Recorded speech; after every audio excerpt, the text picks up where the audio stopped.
설교를 했었는데요. 낯선 곳에서 이제 말씀을 나누니까 얼마나 낯설든지 마이크도 낯설고 환경도 낯설고 사람도 낯설고 예배도 낯설고 다 낯설는데 오늘 제가 수요예배 설교를 앞에 서니까 안 낯섭니다. 익숙해지고 낯선 곳에 하려니까 너무 힘들더라고요. 그래서 오늘 꼭 이런 표현이 맞는지 모르겠지만 친정에 온 느낌입니다. 저에게 친정은 없지만 아무튼 친정에 온 느낌인 것 같습니다.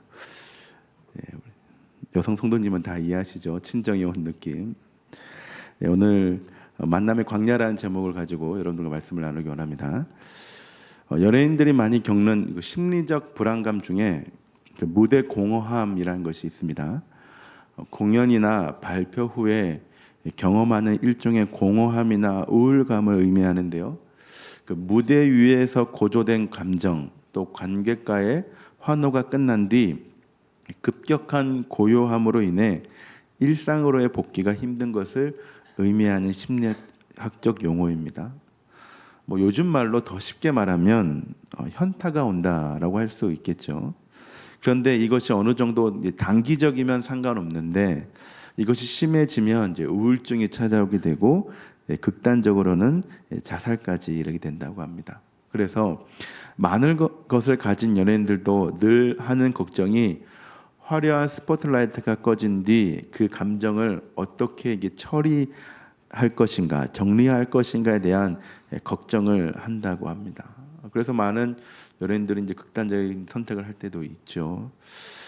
근데 이것이 연예인들뿐만일까요? 우리는 인생의 많은 부분에서 무대 공허함까지는 아니지만 상당 부분 공허함을 많이 겪습니다.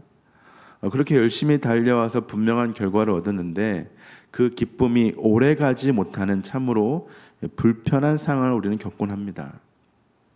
무엇이 잘못된 걸까요? 우리가 잘못 달려와서 이러한 불편함이 생기는 것일까요? 나름대로 열심히 살아온다고 살아왔는데 막상 그 결과를 얻고 나면 그 결과가 영원히 나를 만족시키는 것이 아니라 어느 순간 허무함과 공허함을 겪는 그런 마음의 어려움들을 우리도 겪고 있죠. 그렇다면 이 모든 어려움들, 현타는 어디서 시작되는 것일까요? 어디서부터가 좀 틀어진 것일까요? 그런데 우리만 그런 것은 아닌 것 같습니다. 오늘 본문을 읽었지만 오늘 본문의 엘리야도 그런 것 같습니다. 너무나도 유명한 장이죠. 열왕기상 19장은 너무나도 유명한 말씀입니다. 간단하게 설명드리면 엘리야가 승리를 합니다. 어디서 승리를 하죠? 갈멜산에서 바알 선지자와 혈투 끝에 승리하게 됩니다. 그 결과 하나님과 엘리야의 일방적인 승리로 끝나죠. 이제 이 승리의 기쁨으로 북이스라엘을 변화시키면 되었고 또 회개시키면 되었습니다. 그뿐만이 아니라 더군다나 이제 큰 비로 인하여 그렇게 기다리던 가뭄도 그쳤습니다. 바알 선지자도 없고 비도 왔고 이제 이스라엘 변화는 시간 문제였죠. 얼마나 여러분 엘리야가 기뻤을까요? 모든 것이 완벽했고 모든 것이 정상적으로 돌아가는 순간이 도래하게 된 것입니다. 이것이 이제 18장까지의 내용이죠. 그런데 이후의 상황이 엘리야가 예상한 것과 좀 다르게 흘러갔죠. 왜냐하면 잠잠할 줄 알았던 이세벨의 분노가 이세벨 여왕의 분노가 더욱더 커진 것입니다. 2절이죠. 2절이 이렇게 나와 있습니다. 이세벨이 사신을 엘리야에게 보내 이르되 내가 내일 이맘때에는 반드시 내 생명을 저 사람들 중 한 사람의 생명과 같게 하리라. 그렇게 하지 아니하면 신들이 내게 벌 위에 벌을 내림이 마땅하니라 한지라. 서슬퍼런 말이죠. 쉽게 말하기 뭘까요? 너 죽고 나 죽자입니다. 그러니까 너가 안 죽으면 내가 신들에게 벌 받을 거야. 그러니까 내가 너를 어떻게 한다? 반드시 죽여버릴 거야 라고 하는 것입니다. 이러한 이세벨의 살기죠. 살기는 너무나도 무섭고 강렬했습니다. 제가 여기서 질문 하나 하겠습니다. 여러분이 엘리야 같으면 죄송합니다. 이렇게 표현해서 죄송한데 쫄겠습니까? 아니면 이제 이겼으니까 그 기세로 열심히 싸우겠습니까? 여러분 어떻게 하실 것 같아요? 쪼으시겠어요? 아니면 내가 바알 선지자 850을 죽였으니까 이 기세로 이세벨과 싸우시겠어요? 어떻게 하시겠어요? 싸우시겠어요? 엘리야보다 더 대단하신 것 같습니다. 여러분들은. 네, 그 엘리야의 기세도 만만치 않았습니다. 싸움에는 이제 기세라는 것이 있는데 이세벨의 살기도 대단했지만 이 엘리야의 기세도 만만치 않았습니다. 이 싸울 만한 상황이 딱 지금 상황입니다. 밀리는 상황이 아니라는 것이죠. 아무리 이세벨의 살기가 대단해도 그 엘리야의 기세 또한 쉽게 무너지지는 않습니다. 그런데 엘리야의 태도가 우리의 예상과는 너무나 다르죠. 엘리야는 그 기세가 아닌 이세벨의 살기 때문에 어떻게 하죠? 도망치게 됩니다. 여러분들 같았으면 싸우겠는데 엘리야는 좀 쫄보였던 것 같습니다. 그 기세가 다 사라지고 이세벨의 살기로 말미암아 어떻게 하죠?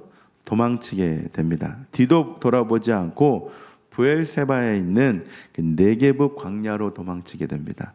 여러분 이제 우리가 지역을 좀 머릿속에 그렸으면 좋겠는데요. 예를 들어 엘리야가 서울에서 부산까지 도망쳤다 하면 퍼뜩 이해가 되시죠? 근데 지금 엘리야가 지금 어디 위쪽에 있었죠? 북쪽에 있었거든요. 근데 네게브로 도망쳤다고 하면 뭐 옆산으로 도망갔겠지, 옆에 있는 광야로 도망갔겠지라고 생각할 수 있는데, 자 그래서 지도를 한번 보여드리겠습니다. 그 지도를 보시면 저 글자가 좀 작음한데요. 저 위쪽에 보면 동그라미가 있죠. 저희가 어디냐면 갈멜산입니다. 그러니까 그 엘리야는 북쪽에 있던 선지자였거든요. 그러니까 북쪽 갈멜산 쪽에서 어디까지 얘기하냐면 내려가냐면 브엘세바까지 내려갑니다. 여러분 잘 아시겠지만 이스라엘 표현을 할 때 어디서부터 어디까지라고 하죠? 단에서 브엘세바까지. 그러니까 우리나라로 치면 백도에서 한라까지 그런 느낌입니다. 그 엘리야가 저쪽 북쪽에서 어디까지 도망갔다고요? 브엘세바까지 도망가는데 브엘세바에만 있는 것이 아니라 브엘세바의 사환을 내버려 두고 자신은 혼자 어디로 가죠? 네게브 광야로 갑니다. 그러니까 출애굽기 보면 그게 이제 신광야라고 하는데 다른 이름으로는 신광야입니다. 저기까지 이제 도망치게 됩니다. 그러니까 옆에 있는 광야, 옆 동네에 있는 동산으로 산으로 도망간 것이 아니라 어찌나 걸음이 빠른지 저쪽에 위쪽에서 밑에 브엘세바까지 네게브까지 도망치게 됩니다. 왜 그랬을까요? 무엇이 그를 이렇게 도망자로 만들었을까요? 무엇이 잘못된지는 모르겠지만 분명한 것은 그의 마음속에 어떠한 영적인 현타가 온 것은 분명한 것 같습니다. 즉 영적인 공허함과 우울감과 그리고 실패감이 그에게 찾아왔다는 것이죠. 우리들도 겪을 수 있는 영적인 공허함과 우울감에 엘리야도 빠진 것이죠. 뭐 저 또한 이런 영적인 그리고 사역적인 우울감에 빠진 적이 없었을까요? 있습니다. 저도 사역적인 또 영적인 우울감에 빠진 적이 있죠. 참 쉽지 않습니다. 그것을 이겨내는 것, 그런 우울감에서 또 무너짐에서 일어나는 것이 쉽지 않았습니다. 제가 일일이 예전에 말씀드린 적이 있는데 저도 목사지만 예전에 다른 교회에서 사역할 때 주일날 교회를 가기 정말 싫었습니다. 여러분 웃기죠? 목사가 주일날 교회를 가기 싫다. 왜 가기 싫었을까요? 늦잠 잤을까요? 너무나도 가기 싫었거든요. 어떻게 했을까요? 갔을까요? 안 갔을까요? 갔죠. 이불을 뒤집어 쓰는데 누구의 얼굴이 선하게 비쳤을까요? 하나님 얼굴요. 저를 너무 거룩하게 보시는 것 같습니다. 담임 목사님 얼굴이 환하게 보이니까 당장에 눈이 떠지고 당장에 그 자리에서 일어나게 되었습니다. 좀 너무 현실적인가요? 결국 뭐 이렇게 잘 주일을 마무리했죠. 하지만 주일을 보내는 제 마음에 뭐 쉬운 마음이었을까요? 어려운 마음이었을까요? 어려운 마음이었습니다. 내 마음이 어렵고 영적인 현타가 왔는데 성도들 앞에서 웃어야 되고 찬양 인도를 해야 되고 설교를 해야 되고 그런 거 쉽지는 않습니다. 그래도 그렇게 꾸역꾸역 주일을 보냈고 어떤 계기로 인해서 그 모든 것이 회복되었는데 뭐 여러분들도 그렇지 않습니까? 교회 생활이 내 신앙이 가정의 영적인 상황이 항상 평안한 것은 아닙니다. 여러분들도 깊은 신앙의 우울감에 빠질 수도 있고 무기력해질 수 있습니다. 내 자녀, 내 남편, 내 아내, 내 부모의 신앙이 우리의 마음대로 되던가요? 어찌 보면 우리 가족의 신앙과 내 삶의 형편이 이세벨처럼 참 강팍하고 차갑지 않습니까? 도저히 빠져나올 수 없는 터널과 같은 인생이 저와 여러분들의 상황이기도 합니다. 그런데요, 저의 상황이고 여러분들의 상황이고 이 우울감과 공허함의 늪에서 벗어날 수 있는 것은 다른 것이 아닙니다. 오늘 본문의 엘리야처럼 벗어날 수 있는 곳은 광야이고 광야에 있는 하나님의 로뎀나무를 통해 우리는 벗어날 수가 있습니다. 광야는 솔직히 우리에게 고통을 주는 장소입니다. 공허함과 허무함의 장소이죠. 하지만 그 공허한 곳에 하나님의 로뎀나무가 있다면 그 광야는 저와 여러분들을 회복시키는 아주 멋있는 하나님의 회복의 장소가 되는 줄 믿습니다. 그렇다면 우리 광야에 대해서 한번 제대로 생각해 보겠습니다. 우리는 흔히 인생의 나락을 걷게 되면 사막, 곧 광야에 있다고 생각을 하죠. 아마 여기 앉아 계신 분 중에서도 그런 분들이 계실 수도 있습니다. 그렇기 때문에 광야라는 것은 우리가 선호하는 장소는 아닙니다. 피할 수 있으면 피하고 싶은 곳, 경험하고 싶지 않은 곳이 바로 이 광야입니다. 제가 광야의 사전적인 의미를 찾아봤는데요. 뭐라고 하냐면 텅 비고 아득히 넓은 들이라고 합니다. 그러니까 광야는 아무것도 없이 텅 비어 있고 아득히 넓은 들이라고 합니다. 그곳에는 아무것도 없고 텅 비었으며 그 누구도 찾지 않는 곳이 바로 광야입니다. 꼭 저와 여러분들의 인생처럼 말이죠. 저와 여러분들의 인생도 때로는 텅 비고 아득히 넓은 들과도 같습니다. 엘리야가 광야로 간 것도 이 광야의 의미와 매우 밀접하다고 할 수 있겠죠. 텅 비고 아득히 넓은 들과 같은 내 인생에 그 누구도 어떻게 하라? 나를 찾지 말라라는 것이죠. 자포자기한 심정이죠. 그만큼 지쳤고 우울감에 빠졌다는 것. 그냥 여기서 그냥 죽었으면 하는 마음. 어떻게 보면 혼자 죽기 딱 좋은 장소가 바로 이 광야라고 할 수 있습니다. 그런 의미에서 4절을 한번 보겠습니다. 같이 한번 읽어볼까요? 4절입니다. 우리 같이 화면을 보면서 읽도록 하겠습니다. 시작. 자기 자신은 광야로 들어가 하룻길쯤 가서 한 로뎀나무 아래 앉아서 자기가 죽기를 원하여 이르되 여호와여 넉넉하오니 지금 내 생명을 거두시옵소서. 나는 내 조상들보다 낫지 못하니이다 하고. 엘리야가 자신의 인생을 돌아보니까 누구보다 낫지 못한다고 하죠? 자신들의 조상들보다 낫지 못하다. 그러니까 나는 실패한 인생이다. 나는 누구와 인생을 비교했을 때 참 아무것도 없는 텅 빈 인생이다라고 고백을 합니다. 그 누구도 찾지 않고 아무것도 없는 텅 빈 공허한 땅, 그것이 광야이고 내 인생에 그 어떤 소망도 발견할 수 없고 인생의 척박함만 있는, 어쩌면 내 생명의 마지막까지도 생각할 수 있는 곳이 엘리야의 광야이자 그리고 우리들의 광야라고 할 수 있는 것이죠. 이것이 끝이 아닙니다. 또 로뎀나무는 어땠을까요? 여러분, 우리가 로뎀나무라고 하면 참 이쁘지 않습니까? 로뎀이란 말 많이 들어보셨죠? 근데 로뎀나무라고 하면 아름드리 나무처럼 그늘이 울창하게 있는 나무라고 생각할 때가 많은데요. 하지만 실제로 로뎀나무는 우리가 생각하는 그런 그늘진 나무는 아닙니다. 영어로는 이제 브룸트리라고 하는데 앞에 그림이 나오죠. 쌀이나무, 우리말로 하면 이제 쌀이나무입니다. 굉장히 작은 나무입니다. 나무라고 할 수 없는 정말로 초라한 나무죠. 여러분, 저기서 쉬면 시원할까요? 네, 정말 잘 쉴 수 있을까요? 느티나무처럼 정말 커가지고 살랑살랑 바람도 불고 그늘도 있다면 참 좋겠죠. 하지만 엘리야가 있던 나무는 그런 나무가 아니었습니다. 여러분, 이쯤 되면 엘리야 인생도 참으로 안 풀리지 않습니까? 마지막으로 자기의 인생을 끝내려고 하는데 그 장소가 너무나도 볼품없는 초라한 나무입니다. 가는 발걸음이라도 편하면 얼마나 좋습니까? 근데 죽기 전에 잠깐 쉴 수 있는 그 나무조차도 편히 쉴 수 있는 편안한 그런 장소는 아닙니다. 참 우리 인생과 자주 비교하는데 우리 인생도 참 그런 것 같습니다. 무엇인가 풀릴 듯 하면서 안 풀리고 나아질 것 같으면서도 나아지지 않는 그런 인생이 저와 여러분들의 인생이지 않습니까? 그러면 우리는 실망을 넘어서 어떻게 되죠? 절망에 빠지게 됩니다. 도저히 이 광야의 늪에서 빠져나올 수 없는 절망의 끝으로 빠지게 되는 것이죠. 하지만 성도 여러분, 정말 이 척박한 광야와 볼품없는 로뎀 나무가 우리의 인생을 가로막고 실패의 쓴맛을 경험하게 하는 처절한 장소일까요? 만약 그것이 사실이라고 한다면 엘리야는 어떻게 되었을까요? 아마도 이 네게브 광야에 있는 로뎀 나무 밑에서 진짜로 삶을 끝냈을지도 모릅니다. 저와 여러분들 동일하죠. 우리의 삶에 주어진 이 텅 빈 광야와 로뎀 나무는 절대로 절망의 쓴잔을 경험하게 하는 앙상한 가시나무가 아닙니다.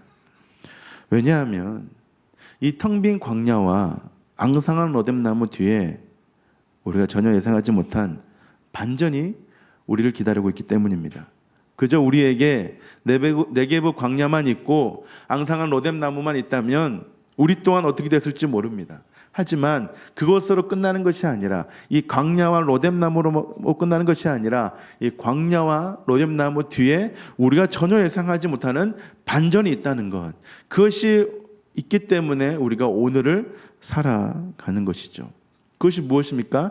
그 누구도 주지 못하는, 이 광야에 있는 로뎀 나무를 통하여 그 누구도 주지 못하는 하나님의 위로하심이 예비되었기 때문에 우리는 오늘 하루를 살아가는 것입니다. 만약 이 광야 같은 로뎀 나무 같은 저와 여러분들 인생 가운데 하나님의 위로하심마저 없다면 우리가 이 생을 살아갈 수 정말 있었을까요? 엘리야처럼 우리의 삶을 끝내고 싶은 마음이 굴뚝같이 들지는 않았을까요? 참 감사하게도 그래서 하나님은 엘리야에게 한 천사를 보내줍니다. 천사는 모든 것에 지쳐서 패잔병처럼 쓰러져 있는 엘리야를 다그치지 않습니다. 만약에 하나님께서 일과 사역에만 초점을 맞추셨다면 천사를 통하여 엘리야를 다그쳐서 다시 사역에 매진하게 했을 것입니다. 하지만 지금 로뎀 나무에 퍼져 있는 엘리야에게 필요한 것은 사역적인 승리와 성공이 아닙니다. 물론 이전에 거둔 큰 승리 때문에 거기에 부담감을 가질 수 있겠지만 지금 하나님께서 원하시는 것은 일어나서 달려가라가 아닙니다. 지금 하나님께서 엘리야에게 원하시는 것은 지금 당장 일어나서 달려가 이것이 아닙니다. 지금 하나님께서 천사를 통하여 베푸시기 원하는 것은 다그침이 아니라 쉼과 위로입니다. 우리는 보통 승리와 성공이라는 부담 속에 살아갑니다. 그것이 신앙이든 사업이든 가정이든 우리는 어느 분야에서든 꼭 성공했으면 합니다. 우리가 세상에서 살아가는 것도 그것 때문이지 않습니까? 우리가 부담 속에 살아가는 것, 우리가 이 어려움 속에 살아가는 것, 꼭 성공했으면 하는 그 바람 때문에 살아가는 것도 일부분 있습니다. 제가 설교를 준비하면서 성도들은 어떤 부담감에 살아갈까라고 한번 고민을 해봤습니다. 아마 여러 가지의 부담이 있겠다는 생각이 들었습니다. 제가 여러분들의 그 부담을 다 이해할 수는 없겠죠. 그런데 그 부담감을 가지고 살아가는 여러분 자신을 여러분 얼마나 쉬게 했고 얼마나 위로하고 있습니까? 내가 부담감 때문에 열심히 살아가지만 여러분 자신을 얼마나 쉬게 하고 위로하고 있습니까? 혹 지금 너무 내가 사역의 성공이라는 또 내 삶의 승리라는 그 목적 하나만으로 그저 달려가고만 있지는 않습니까? 지금 우리에게 정말 필요한 것은 무엇일까요?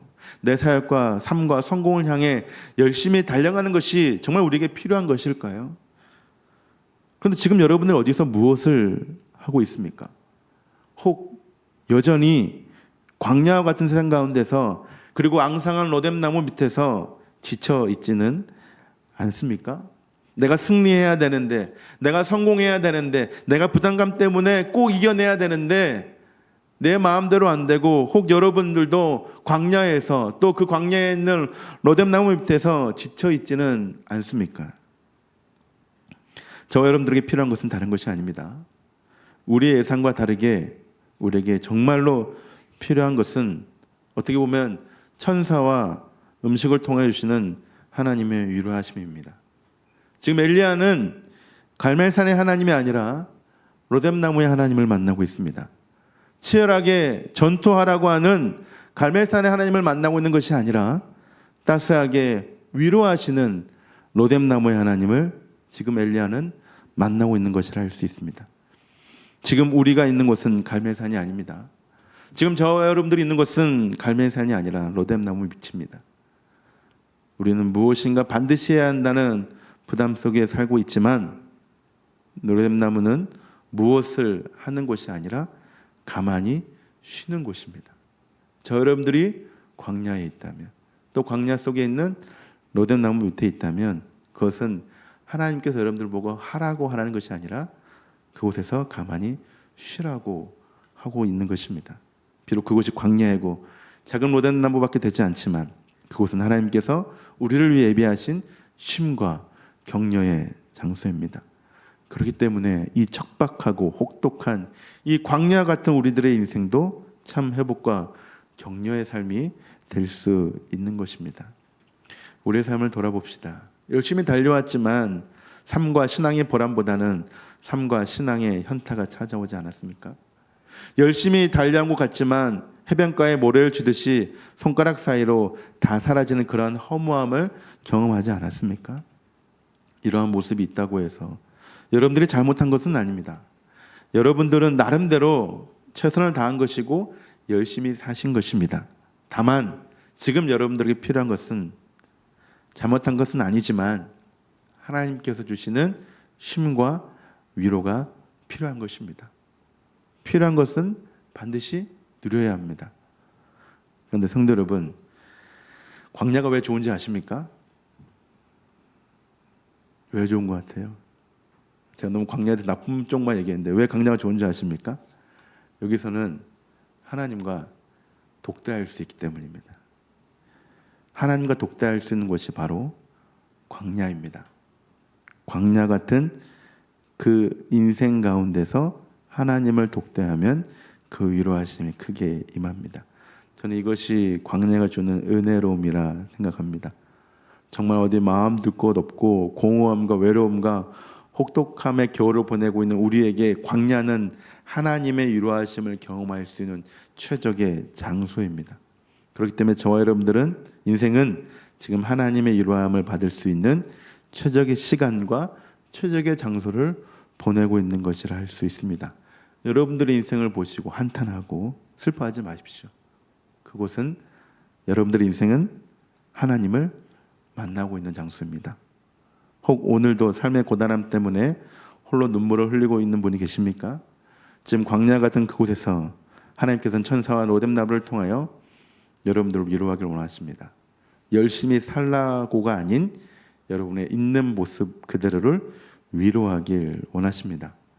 광야 속에서 성공하길 원하시는 하나님이 아니라 만나길 원하시는 그 하나님을 기대하시기 바랍니다. 말씀 마무리하겠습니다. 여러분 서울 만남의 광장 휴게소 아십니까? 양재 IC에 있는 아십니까? 잘 아시겠죠? 양재 IC 근처에 있고 서울 시내에 있는 유일한 휴게소입니다. 그런데 저 만남의 광장 휴게소 위치를 보면 그 장거리 운전자에게 필요한 휴게소는 아닙니다.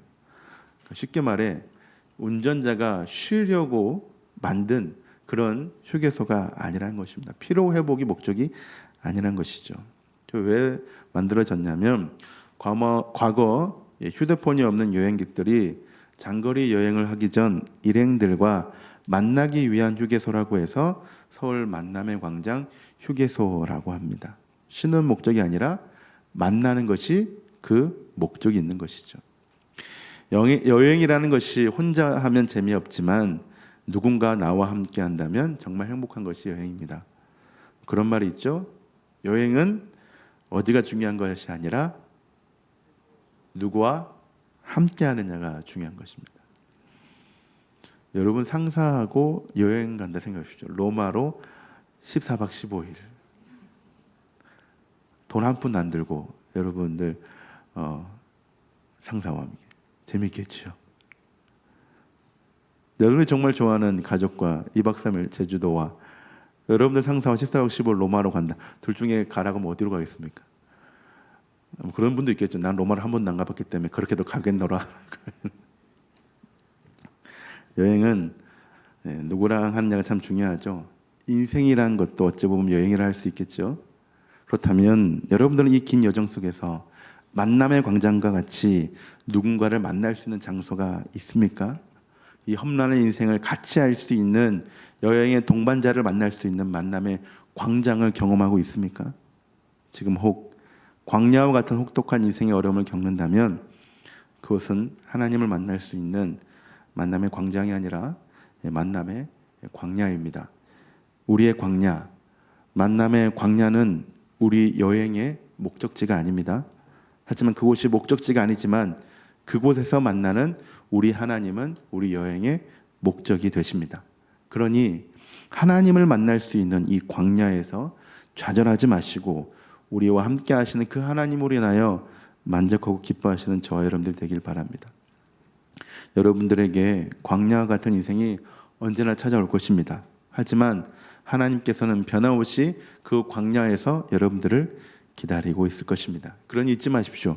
지금 당장 해야 할 것은 여러분들의 광야 가운데서 주님을 만나는 것입니다. 이것이 우리 여행의 목적입니다. 그러면 우리 주님께서 다 알아서 해주실 것입니다.